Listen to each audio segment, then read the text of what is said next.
What's up guys, Kyle here again, and today is FAQ'N Friday. I'm not even gonna warm you guys up today, we're just gonna jump into it. First question, Heavy Metal Chainsaw asks, Egnater amps? It's not really a question.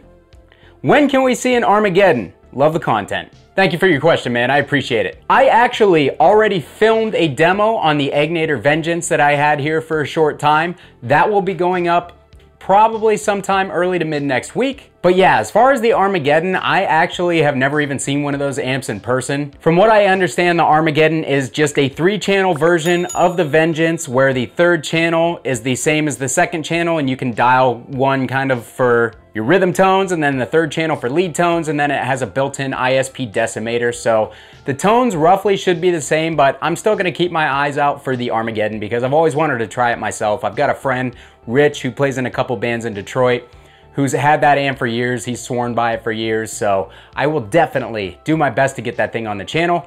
The Vengeance demo will be coming soon. On top of that, I actually have an Egnater Tourmaster 4100 and an Egnater Tweaker 40. Truth be told, even though the Vengeance is supposed to be Egnater's metal amp, I vastly prefer both the Tourmaster and the Tweaker 40 to the Vengeance.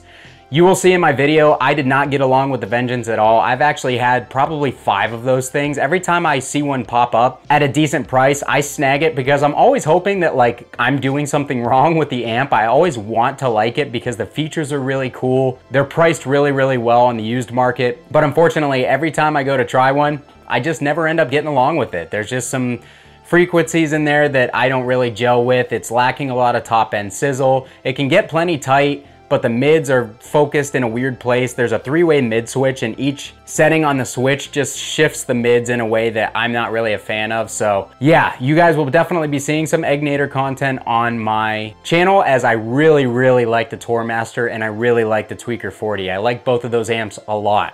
They actually really surprised me. And I'm actually going to try and get an Egnater cabinet on this channel as well because everybody says that their cabinets are built really well.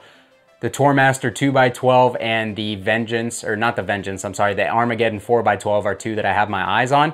So if I can find those used at a decent price, I'll get those on here too. But yeah, haven't got to the Armageddon yet. You guys will be seeing the Vengeance soon and then those other amps will follow. But yeah, I will definitely get some Egnater content up on the channel for you guys. So quit bugging me. Second question comes from DDG8795. He asks, hey Kyle, what do you think of your Carvin V3? I had the head switched over to 6L6 tubes and love mine, but does take time to dial in. How does it stack up against your other amps? Thank you, man. Appreciate the question. Yeah, I recently got a Carvin V3 212 combo amp. I spent a little time with it when I brought it home, and my thoughts are this. I dig it, but it's definitely going to be very cab and speaker specific for me. The reason I say that is I hooked it up through a 412 immediately just because I don't really play combo amps. Even though this one is a sealed back style combo, I always plug everything into 212 or 412 dedicated cabinets just because I prefer the depth that they bring versus a sealed combo amp. So the first thing I did was put this thing through an Ampeg V412 cabinet with the UK vintage 30s in it. It's an all birch plywood cab with V30s. And honestly, man, the amp was super harsh in the mids, really harsh in the mids. It seemed overly focused. The low end can get huge and punchy, but it's also very focused. It's not like a rectifier low end. It's like, it reminds me a lot of my Splawn low end, how it's very percussive, which I do like, but it's almost too focused. So I think I'm really gonna have to put that amp through a darker cab that has a wider bass frequency response because I put it through another cab that had G12 T75 speakers in it, and I definitely liked it better than I did with the V30s, which is really odd for me because you guys know I pretty much prefer V30s over any other speaker and don't really care for the T75 speakers that much, but the V3 sounded vastly better through that cabinet, and I think it would benefit from an even darker, smoother speaker and cabinet combination. So I'm gonna experiment a little bit with that, and once I kind of get everything figured out, I'll do a good video of that one for you guys. I'll put it through V30s just so you guys have a good reference, but I'll also put it through a different cab that's got something darker and smoother that accents the voice of the amp overall a little bit better. So yeah, I think it's cool. It's a lot tighter. It's got a lot more gain on tap than I was expecting. I think it's a really cool amp, but again, it's gonna be very specific for the guitar cabinet and speaker that is going to pair well with it. V30s just don't do it very well in my opinion. Thanks for your question. All right, my man Luke Wilson asks, FAQ'N question, does the Sweetwater buyout affect anything for you? Or is your Sweetwater affiliate deal part of the new ownership? Thanks for your question, Luke. As far as I know, it doesn't affect anything for me. I actually got my affiliate status before that buyout was announced. I've actually been an affiliate for like a month, but I finally just kind of got around to getting everything set up with that because I've been so busy. But yeah, as far as I know, nothing changes with that. The rep that I've been talking to for all of the affiliate information hasn't mentioned anything to me, so I'm not even gonna speculate because I don't know what this buyout means. Let's just hope that Sweetwater stays the awesome retailer that they are, because they're the only new retailer that I will typically give my business to, and it's because their customer service is awesome. There are great people over there, and usually when I find a deal at another dealer, I will just send it to Sweetwater and have them price match it, which they typically will do for me when buying new gear. I don't buy a lot of new gear, but I don't mind giving them my business when I can get a good deal through them or price match another deal from another dealer through them. They're always happy to accommodate me. So we'll see what the future holds for that. Let's hope that nothing changes again, like I said. But as far as I know, I don't think it affects me or my affiliate status in any way. But, you know, things can always change. So we'll see. Fingers crossed. All right. Next question is from Neji H, and he asks, as a gigging guitarist, what would your advice be for delivering a good live show with your band? Cool question, man. I like that question a lot. It's a little bit outside of the gear realm and a little bit more focused on some other stuff. I feel like every question I get is very, very much focused on just gear and nothing else. So, all right, for me, when I'm going to see a band, the things that usually like really catch my attention and really make for a good live show are these. Number one, your band kind of keeps the energy going for the entire show.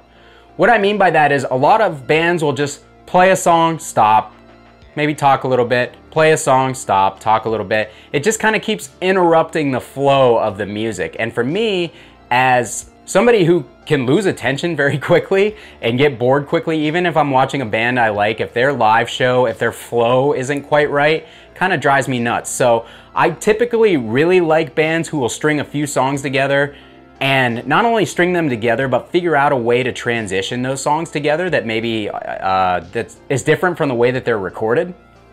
Ooh, UPS just showed up with a bunch of boxes. But yeah, bands who focus on putting those songs together and kind of making it a cohesive piece of their live set, I always appreciate that. Another thing is, and one of the first bands that I saw do this was Harm's Way all the way back in like 2009 or 2010. If you've seen a Harm's Way live show, back then, I haven't seen them in quite a while, but back then they used to play sounds in between their songs because their singer doesn't really say anything in between songs. James is kind of a quiet guy. But they would either put like a looper pedal on or a sample pad or something like that and kind of play some stuff in between songs while they're tuning and getting ready for the next set of songs that fill that empty void. And for me, just having something like that, especially if it's an interesting thing going on, really helps hold my attention better personally.